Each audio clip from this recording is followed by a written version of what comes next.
नमस्कार मंडळी, कृषी दर्शन या कार्यक्रमात मी शिवांगी आपलं मनपूर्वक स्वागत करते। मंडळी, शेती करत असतानाच हमखास अर्थार्जनाचं साधन म्हणून शेतकरी बंधू या कुक्कुटपालन व्यवसायाकडे पाहतात। सध्याच्या काळात पारंपरिक कुक्कुट व्यवसायाबरोबरच अर्धबंदिस्त कुक्कुटपालन हा व्यवसाय फार लोकप्रिय होतोय। तेव्हा नव्याने सुरू होणाऱ्या या व्यवसायाबद्दल आजच्या कार्यक्रमात आपण जाणून घेणार आहोत। आजचा आपला विषय आहे अर्धबंदिस्त कुक्कुटपालन। आणि या विषयावर अधिक चर्चा करण्यासाठी आज आपल्या स्टुडिओमध्ये उपस्थित आहेत डॉक्टर हनुमंत आगे सर। आपल्या पाहुण्यांची थोडक्यात ओळख करून द्यायची म्हणजे कृषी विज्ञान केंद्र जालना येथे ते पशुवैद्यक शास्त्र विभागामध्ये विषय विशेषज्ञ म्हणून काम पाहतात। चला तर मग आपण त्यांच्याकडूनच या विषयावर अधिक माहिती घेऊया। नमस्कार सर। नमस्ते। कार्यक्रमामध्ये आपलं अगदी मनपूर्वक स्वागत। सर, पारंपरिक कुक्कुटपालन हा व्यवसाय सगळ्यांना माहितीच आहे, परंतु त्याचबरोबर नव्याने हा जो काही व्यवसाय सुरू होतोय ज्याला आपण अर्धबंदिस्त कुक्कुटपालन असं म्हणतोय, तर या दोघांमध्ये नेमका काय फरक आहे? पूर्वी पारंपरिक पद्धतीने कोंबडी पालन ग्रामीण भागामध्ये प्रचलित आहे। एक आपल्या गोठ्यामध्ये 5-50 कोंबड्या पाळणं हे आपल्याकडे पारंपरिक पद्धतीने आहे। परंतु या पद्धतीमध्ये आणि एक सुधारित पद्धत आहे ज्याला आपण कमर्शियल पोल्ट्री फार्मिंग म्हणतो। परंतु या दोन्हीमध्ये जी कमर्शियल आहे तिला खूप खर्चिक बाब आहे आणि जी पारंपरिक आहे ती खूप नगण्य खर्चिक बाब आहे। यामध्ये जर आपल्याला दुवा साधायचा असेल, कमी भांडवल आणि अधिक नफा असं जर पुढे जायचं असेल तर आपल्याला ही अर्धबंदिस्त कुक्कुटपालन ग्रामीण भागाकरता अत्यंत चांगली पद्धत आहे आणि यामध्ये आपल्याला खूप वाव देखील आहे।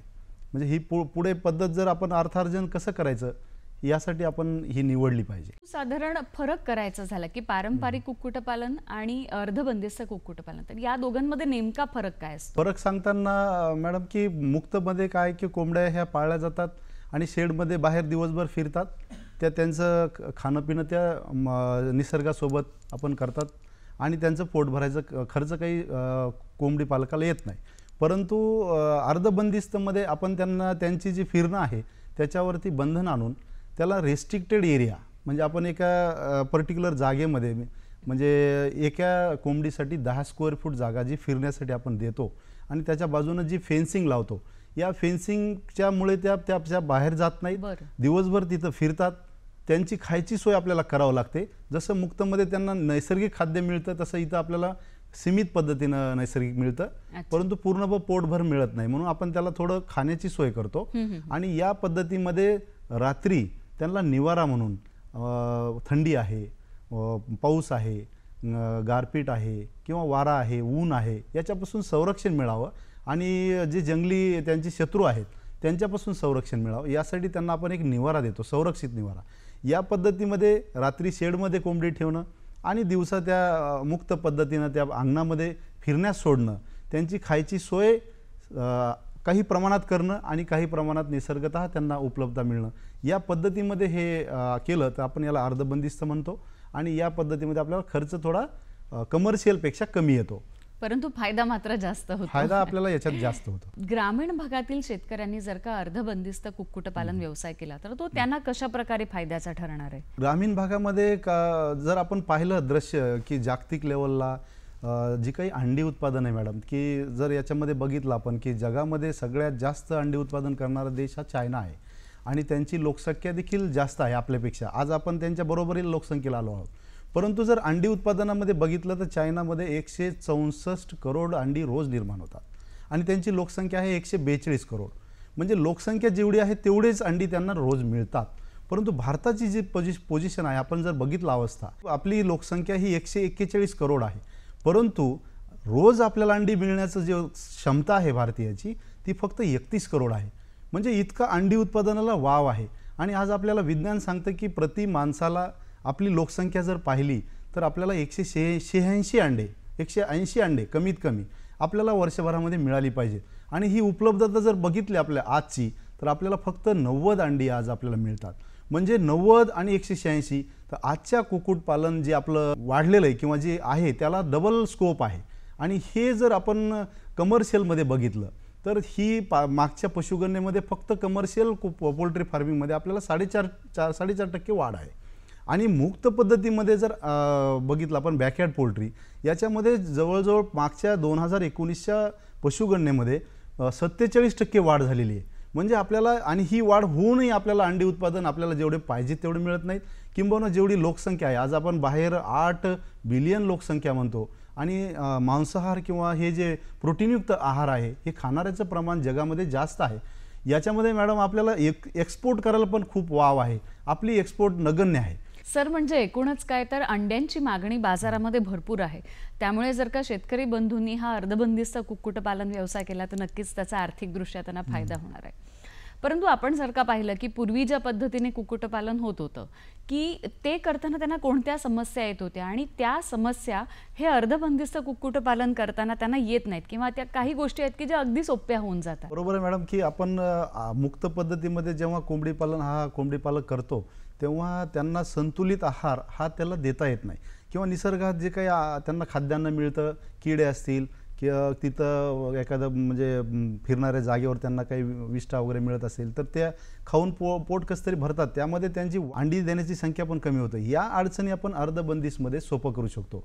म्हणजे आपल्याला जे कोंबड्याला पाहिजे तसं खाद्य आपण दिलं, संतुलित आहार दिला आणि त्यांना स्वच्छ वातावरण दिलं तर त्यांच्या अनावश्यक गोष्टी त्यांच्या खाद्यामध्ये येत नाहीत आणि मग त्यामुळे आपल्याला अंडी उत्पादन वाढवता येतं.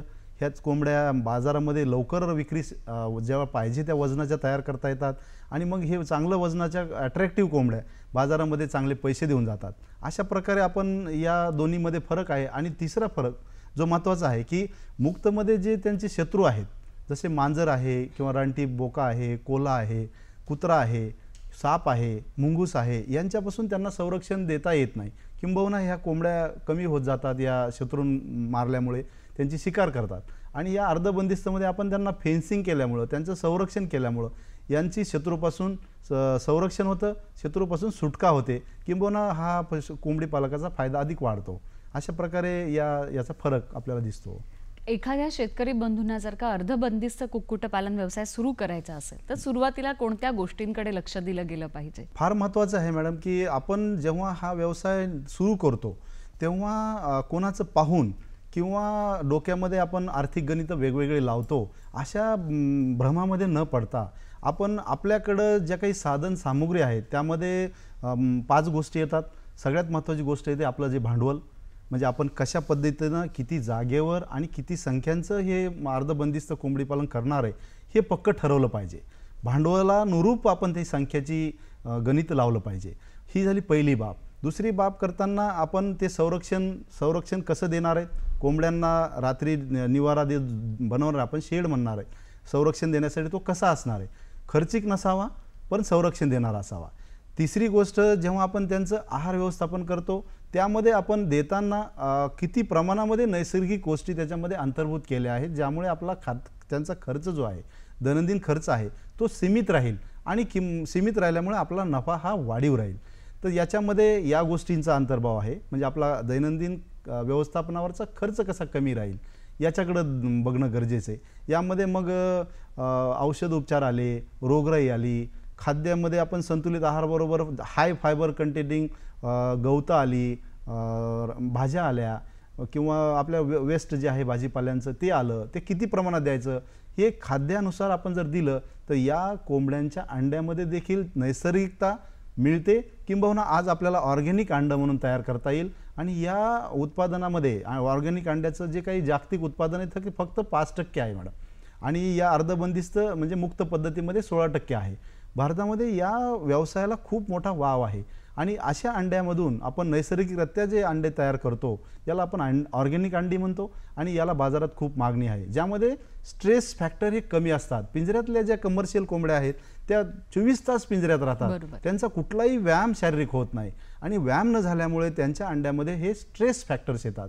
हे आहारामध्ये आपल्याला चांगले आहेत, कमीच उत्पादन आहे, परंतु जर क्वालिटी याच्यामध्ये आली तर आपले व्यायामामुळे त्या अंड्यामध्ये चांगले गुण येणार, जसे विटॅमिन्स ओमेगा 3 फॅटी ॲसिडचं प्रमाण वाढणार आणि नैसर्गिक फायबर जास्त डाएट मिळत असल्यामुळे त्यांना गुणवत्ता जी आहे अंड्याची, जसं पिवळा कलर आला त्या बल्कचा अंड्याचा, आणि हे चांगल्या क्वालिटीज तयार झाल्यामुळे बाजारामध्ये मागणी होणार. एकूण सगळ्यात शेवटी आपल्याला एक उत्तम प्रतीचं अंड तिथे मिळणार तयार आहे. करणार.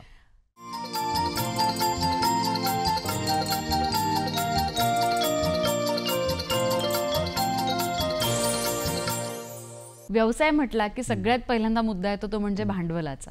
तर अर्धबंदिस्त कुक्कुटपालन करताना साधारण आर्थिक नियोजन करायचं झालं किंवा आपण साधारण किती रुपये गुंतवले म्हणजे किती पद्धतीने आपल्याला आर्थिक त्याचा फायदा होऊ शकतो, ही गणितं तुम्ही कशी सांगाल? जेव्हा हा कोंबडी पालक हा व्यवसाय सुरुवात पहिल्यांदा करतो त्यामध्ये आपल्याला जी संसाधन आहेत त्यामध्ये हा जर व्यवसाय सुरू करताना आपण जर अशा पद्धतीमध्ये गेलो की आपली एखादी फळबाग आहे, जशी मोसंबी आहे किंवा जांबाची आहे, लिंबोणीची आहे किंवा आंब्याची आहे, शेवगा आहे, अशा बागेमध्ये जर आपण 1 गुंठा किंवा 2 गुंठे प्रति 10 स्क्वेअर फूट जागेप्रमाणे जर आपण 50 पक्षी, 100 पक्षी, 200 पक्षी इथपर्यंत जर मजल केली आपण एका गुंठ्यामध्ये आणि त्यांचा साधा निवारा केला, छपराचा निवारा केला आणि त्यांना फेन्सिंग मात्र संरक्षित दिली, या व्यवसायामधून जर आपण 1 वर्ष 2 वर्ष चांगला जम बसवला आणि आर्थिक गणित आपली चांगली जमली की आपण यामध्ये मग त्याच्यातलीच पैसे त्याच्यावरती चांगला सुधारित शेड निर्मिती, त्याच्यामध्ये चांगल्या जातीच्या कोंबड्या आणि मग संख्या आपण 200 वरून 500 वर न्यावी. मग आपल्याला त्या 10 गुंठ्याचं जागा लागेल. त्याच्यानंतर आपण ही संख्या जर आपल्याला यशस्वीपणे केलो, आपण मार्केटमध्ये यशस्वी झालो, अर्थार्जन चांगलं झालं, तर ही संख्या आपल्याला त्या कॉन्फिडन्सनं वाढवता येईल. पण टप्प्याटप्प्यानं वाढवणं गरजेचं आहे. आपल्या संसाधनाचं आणि आपल्या इनपुटची रिलेशन या मार्केटसोबत आपण जोडणं गरजेचं आहे आणि हे व्यवसाय वाढवणं गरजेचं आहे. नक्कीच सर. त्याचबरोबर अर्धबंदिस्त कुक्कुटपालन करत असताना मांसल आणि अंडी देणारा कोंबडी, तर या दोघांचं काही वेगळं व्यवस्थापन किंवा नियोजन करावं लागतं का? मी कोंबडी पालकाला असं आव्हान करेल की यांनी सुरुवातीलाच आपण जेव्हा पिल्लं त्याची निर्मिती करतो त्यावेळेस आपण त्यांचं सिलेक्शन किंवा आपण त्याला अपग्रेडेशन म्हणतो, या पद्धतीमध्ये बाजारामध्ये चांगली दिसणारी कोंबडी, बाजारामध्ये चांगले दिसणारे कोंबडे, बाजारामध्ये पैसे देणारे कोंबड्या किंवा कोंबडे अशी जर त्या लाईननं आपण निवड केली आणि त्या जातीचा वंश वाढत गेलो तर आपल्याला चांगल्या प्रतीचे कोंबडे तयार करता येतील. आणि जर आपण त्यावर लक्ष नाही दिलं तर आपल्याला त्या म्हणजे अंडे देणारे कोंबड्या तेच खायल्यात, पिल्लं देणाराही तेच खायल्यात, बाजारामध्ये मासल कोंबड्याही तेच खायल्यात, तर आपल्याला थोडं वजन वाढ, अंडी देणारी या संख्येवर मर्यादा येतात. त्यामुळे मी म्हणेल की जेव्हा पिल्लं आपण पाळतो तेव्हा सुरुवातीला आपण एक हाय एनर्जी डाएट आपण प्री स्टार्टर म्हणतो ते आपण एक 8 दिवस खाऊ घालतो आणि ब्रूडिंग करतो. त्या ब्रूडिंगच्या दरम्यानच आपण त्यांना स्टार्टर फीडवरती आणतो आणि हे स्टार्टर फीड दिल्यानंतर मात्र ज्या कोंबड्या 21 दिवस 1.25 महिन्याच्या होतात तेव्हा मात्र आपण तिथं बायफर्गेट केलं पाहिजे की ही कोंबडी मी अंड्यासाठी वाढवतोय, हिला मी अंडीचं खाद्य देईल म्हणजे ते फेज फर्स्ट असेल, लेअरचं असेल, ते मग त्याच्यामध्ये त्या लाईननं ती अंड्यासाठी तयार होईल. आणि जेव्हा मी ही कोंबडी बाजारात विकेल त्या बाजारामध्ये मी ही मासल कोंबडी म्हणून विकेल किंवा मासल कोंबडा म्हणून विकेल, त्यावेळेस मी त्यांना त्या पद्धतीचं म्हणजे फिनिशर पद्धतीचं राशन मी देईल आणि त्या 2.5-3 ड्युरेशनमध्ये त्या चांगल्या बाजारामध्ये गुबगुबीत दिसतील, वजनदार दिसतील, अशा पद्धतीमध्ये ते फिनिशर खाद्य देऊन मी त्यांना तयार करेल. हे सेपरेट केलं पाहिजे. याच्यावरती खूप आज संशोधन झालेलं आहे, अभ्यास झालेला आहे की मासल कोंबड्या कशा तयार करायच्या, तर हाय प्रोटीन जे आपण 18% पुढं म्हणतो असं प्रोटीन देऊन आपण तयार करतो, तर अंड्यावरल्या कोंबड्या ह्या कमी प्रोटीन देऊन म्हणजे 16, 15, 14 एवढं पर्सेंटेजनं आपण प्रोटीन देऊन तयार करतो. अशा पद्धतीमध्ये जर गेलं तर मला वाटतं कोंबडी पालकाचा जास्त फायदा होतो आणि अनावश्यक खाद्यावरचा खर्च देखील कमी होतो. आताच आपण उल्लेख केला तो म्हणजे की उत्तम प्रतीचा कोंबडा किंवा कोंबडी असणं फार गरजेचं आहे.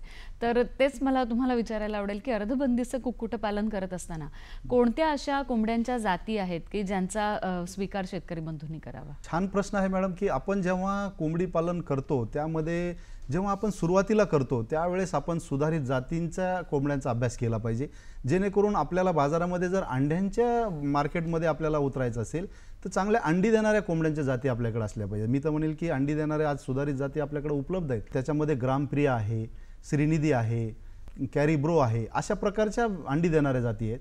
व्हाईट लेगॉन आहे, त्याच्यामध्येच दुसऱ्या ज्या आहेत मासल कोंबड्या, याच्या देखील जाती उपलब्ध आहेत. तर या मासल कोंबड्या ज्या आहेत त्याच्यामध्ये वनराजा आहे, गिरिराजा आहे, ब्लॅक ॲस्ट्रोलॉप आहे, RIR आहे, अशा अनेक जाती आहेत ज्या आपल्याला सहजतेनं उपलब्ध होतात. आणि आज कृषी विज्ञान केंद्रात देखील या जाती वाढवल्या जातात आणि इथे देखील त्याची पिल्ले निर्मिती होते. या सहजपणे आज उपलब्ध होतात. या जाती कशासाठी वाढवायच्या, तर यांची संगोपन करून कमी कालावधीमध्ये जास्त मांस उत्पादन करणाऱ्या जाती आहेत, कमी कालावधीमध्ये जास्त अंडी देणाऱ्या या जाती आहेत. म्हणून आपल्याला अंडी उत्पादन जास्त पाहिजे असेल तर या जातीचा जरूर विचार करावा. व्यवसाय म्हटला की त्यात थोड्याफार समस्या ह्या आल्याच. तर अर्धबंदिस्त कुक्कुटपालन करत असताना कोणत्या समस्यांना आपल्या शेतकरी बंधूंना तोंड देऊ लागू शकतं किंवा मग त्याच्यावर मात कशी करायची? मुक्त पद्धतीपेक्षा अर्धबंदिस्त पद्धतीमध्ये या पद्धतीचे काही फायदे आहेत तर काही तोटे आहेत. ज्या अडचणी येतात त्या अडचणी ह्या अशा आहेत की जेव्हा पाऊस येतो तेव्हा आपल्या दिवसा कोंबड्या बाहेर राहू शकतात. अशा वेळेस आपण ते काळजी घेतली पाहिजे. कोंबड्यांना थंडी वाजली नाही पाहिजे. जेव्हा थंडीचे काळ आहे, उन्हाळ्याचा काळ आहे तेव्हा ऊन नाही राहिलं पाहिजे. आपण हे बागेमध्ये करणार आहे त्यामुळे थंडीचा काही उन्हाचा काही प्रश्न येणार नाही. परंतु जेव्हा वातावरणामध्ये बदल होतात, गारपीट असेल, पाऊस असेल, अशा वेळेस मात्र आपण त्याच्यावरती लक्ष देणं गरजेचं आहे. दुसरी गोष्ट, या कोंबड्या मुक्तपणे जेव्हा फिरतात तेव्हा ह्या नैसर्गिकरित्या जे काही त्यांचे पक्षी आहेत, इतर पक्षी जसे उडणारे पोपट आहेत किंवा इतर त्यावर्गीय मुक्तपणे जंगली प्राणी आहेत, उडणारे पक्षी आहेत, हे जेव्हा त्या झाडावरती बसतात तेव्हा त्यांच्या विष्ठेमधून यांना काही बिमाऱ्या किंवा साथीचे रोग निर्माण होऊ शकतात. तर ही एक काळजी म्हणून आपण आपल्या शेडमध्ये निर्जंतुकीकरण करणं, वेळोवेळी स्वच्छता ठेवणं, भांडी खाद्य हे स्वच्छ देऊन संरक्षित देणं, अशा प्रकारची काळजी आपण केली पाहिजे. याच्या व्यतिरिक्त आपल्या शेडमध्ये कुठलीही जाळे तयार होणार नाहीत किंवा अंगण आपलं जे आपण म्हणतो लिटर शेडमधलं ते स्वच्छ असलं पाहिजे किंवा निर्जंतुकीकरणावर आपण भर दिला पाहिजे. काही औषधं आहेत ज्याचा वापर करून आपण आपल्या शेडमध्ये स्वच्छता ठेवू शकतो आणि या अडचणीवर मात करू शकतो. नक्कीच.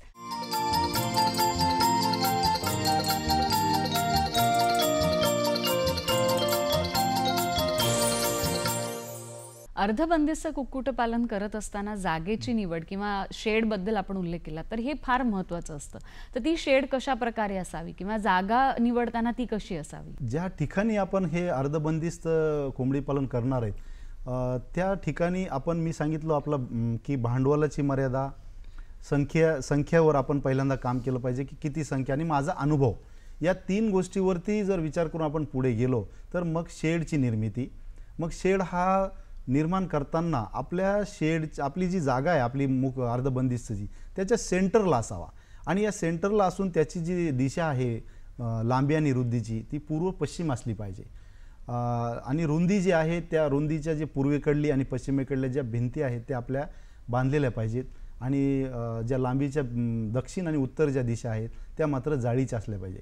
अशा प्रकारे आपण छप्पर असलेलं जे उंची 8 फूट असेल, 12 फूट असेल किंवा 14 फूट असेल, फार तर झालं 14 फूट, या दरम्यान आपली जर उंची असेल आणि पूर्व पश्चिम ही दिशा असेल तर आपल्याला शेडमध्ये काहीही त्रास होत नाही आणि हा असा शेड आपल्या कोंबड्यासाठी आपण रिकमेंड करतो. किंवा अशा प्रकारचा शेड जर असेल आणि त्याच्यामध्ये खर्च मात्र मग आपल्याला किती करायचा, तो किती मजबूत असावा किंवा किती कशा फॅसिलिटीज असावा याच्यावरती मात्र खर्च वेगवेगळा होऊ शकतो. परंतु साधारण त्या शेडनं ऊन, थंडी, वारा, पाऊस, गारपीट यापासून त्या कोंबड्यांचं संरक्षण केलं पाहिजे. अशा प्रकारचा शेड आपण निर्माण केला पाहिजे. अर्धबंदिस्त कुक्कुटपालन करत असताना एकूणच दैनंदिन व्यवस्थापन किंवा ह्या कोंबड्यांचं जे खाद्य आहे याचं व्यवस्थापन आहे ते कशा प्रकारे केलं जातं? आता या कोंबडी पालनमध्ये सगळ्यात जास्त जो खर्च आहे 65 ते 70% हा खाद्यावरचा आहे. परंतु आपण अर्धबंदिस्तमध्ये या कोंबड्या मुक्त पद्धतीमध्ये फिरत असल्यामुळे काही प्रमाणामध्ये नैसर्गिक खाद्य त्यांना मिळतं. जसं आपल्याला बाहेरून त्यांना म्हणजे मार्बलची चुरी असेल किंवा नैसर्गिक काही किडे असतील किंवा त्या शेतामध्ये सोडल्यामुळं तिथं जे गवत येतं ते त्यांना 10 ते 15% एवढं त्यांना फ्रीमध्ये मिळतं. मग हा खाद्यावरचा खर्च वाचतो. याच्या पुढे जाऊन आपण त्यांना खाद्यामध्ये आपण आपल्या खराब असलेली भाजीपाल्याचे जे उरलेले मटेरियल आहे बाजारामधलं, जसे कोबी असेल बाजारामध्ये उरलेली, पानं असतील त्याचे किंवा टमाटे असतील किंवा पालक भाजीचे देठ असतील, मेथीचे देठ असतील, अशा साध्या आपल्या शेतामधल्या ज्या उरलेल्या भाज्या आहेत किंवा खराब भाज्या आहेत, ते मटेरियल सगळं आपण या कोंबड्यांना 10 ते 15% परत ॲड करू शकतो. अशा प्रकारे आपण हे 15% नैसर्गिकरित्या 15 ते 20% आपण देऊन म्हणजे आपला खर्च हा 30 ते 35% वरती कमी करू शकतो. राहिला खाद्याचा खर्च जो संतुलित द्यायचा आहे तो देणं गरजेचं आहे, तो आपण मात्र 50 ते 60% जरूर दिला पाहिजे. आणि अशा पद्धतीनं आपण जर खाद्य व्यवस्थापन केलं तर आपला हा 60 ते 70% वाला खर्च कमी होऊन आपला नफा जो आहे तो गॅरंटीनं वाढतो. अर्धबंदिस्त कुक्कुटपालन करत असताना आपण जर का अर्थार्जनाचा विचार केला किंवा आर्थिक नियोजनाचा विचार केला तर त्याबद्दल आपण काय सांगाल? अर्थार्जनाचा विचार केला मॅडम, मी पहिल्यांदाच बोललो की आपल्याला या नैसर्गिक अंडी निर्मितीचा जो हा प्रकल्प आहे याच्यामध्ये खूप वाव आहे. आणि पाहिलं असेल की मी म्हणलो की 46-47% वाढ ही बॅकयार्ड पोल्ट्रीमध्ये आपल्या महाराष्ट्रात आणि भारत देशात आहे. तर ही वाढ किंबहुना आपल्या लोकसंख्येच्याच प्रमाणात नाही आहे. म्हणून आपल्या ग्रामीण भागातील शेतकऱ्यांना या पद्धतीमध्ये खूप मोठा वाव आहे. आणि यामध्ये खर्च करताना मात्र आपण आर्थिक गणित जे आहे, 1 गुंठा क्षेत्र यावरती जवळजवळ 100 कोंबड्या आणि मग त्यांचा 100 कोंबड्याचा खर्च खाद्याचा तो प्रति कोंबडी आपल्याला मार्केटला येईपर्यंत एक 100 रुपये प्रति कोंबडी अंड्यापर्यंत येण्याचा हा मिनिमम असावा बाजारामध्ये. आणि तो विक्रीचा जो दर आहे पर केजीचा आपल्याला कमीत कमी 200 रुपये किलोचा दर मिळतो या गावरान कोंबड्यांना. हा मी कमी सांगतोय, तरी देखील आपल्याला 1 रुपयाला 1 रुपया अशा प्रकारे जर फायदा मिळाला तर आपल्याला 100 रुपयाची कोंबडी 200 रुपयाला विकता येते. आणि आपल्याला कमी कालावधीमध्ये 2.5 ते 3 महिन्यामध्ये मासल कोंबडे विकून चांगल्या प्रकारे अर्थार्जन मिळवता येतं. आणि मग 100 कोंबड्यांना 10,000 रुपये खर्च अपेक्षित धरायचा आणि त्यामध्ये आपल्याला नक्कीच 20,000चा नफा उरतो हा एका गुंठ्याचा गणितामधून. हा आपण नंतर अनुभवानं 200, 400, 500 असा नेला तर आपल्याला मात्र त्याच्यावरती काम करणं गरजेचे. जे तांत्रिक बाबी आहेत, खाद्य व्यवस्थापन, निवारा व्यवस्थापन, आरोग्य व्यवस्थापन, यावरती जर काम केलं तर आपला आर्थिक नफा हा गॅरंटीचा होतो. नक्कीच. सर, जाता जाता आपल्या शेतकरी बंधूंना आपण काय सल्ला द्याल? सल्ला देताना मी अवश्य हे सांगेल की आपण आज परिस्थिती बघतो, निसर्गाच्या अडचणी शेतीसमोर आव करून उभा आहेत. त्यामध्ये अतिरिक्त पाऊस असेल, पावसाचा खंड असेल, कमी पाऊस असेल, जास्त पाऊस असेल, अशा नैसर्गिक आपत्तीमधून आपला शेतकरी बांधव जात आहे. यामध्ये मी त्यांना असं आवाहन करेल की आपल्या शेतावरती जे काही अर्थार्जन रोजच्या गरजेसाठी आहे, आपल्याला रोज खर्चायला पैसे लागतात. सकाळी उठल्यापासून संध्याकाळी झोपेपर्यंत आपल्याला पैसे खर्चायला लागतात. त्यासाठी रोज पैसे देणारे व्यवसाय, जसे अंडी देतील, अंडी कोंबड्या देतील तर आपल्याला अंडी विकून रोज पैसे मिळतील. गाय दूध देईल तर दूध विकून आपल्याला रोज पैसे मिळतील. आणि शेळ्यांची बकरी आपल्याला बाजारामध्ये, आठवडी बाजारामध्ये एक बकरा विकला तर आठवड्याला पैसे मिळतील. असे व्यवसाय जर आपल्याकडे जोडले तर आपण आपल्या हमगामी ज्या पिकांची जी शेती आहे त्यावरती कमी भार टाकून आपल्याला एक कुटुंबाला शाश्वत उत्पन्नाचा मार्ग आपल्यासोबत राहील. असे अनेक व्यवसाय आहेत, ते सोबत घेऊन आपण आपला गाडा यशस्वीपणे पुढे न्यावा. परंतु निसर्गापुढे आपण आपले संधीचे दरवाजे शोधावेत आणि हा व्यवसाय पुढे घेऊन जा. सर, अत्यंत मोलाचा सल्ला आपण शेतकरी बंधूंना दिलाय. आज आपण आमच्या कार्यक्रमात आलात, फार उत्तम असं मार्गदर्शन केलं, याबद्दल आपले मनपूर्वक आभार. धन्यवाद. धन्यवाद.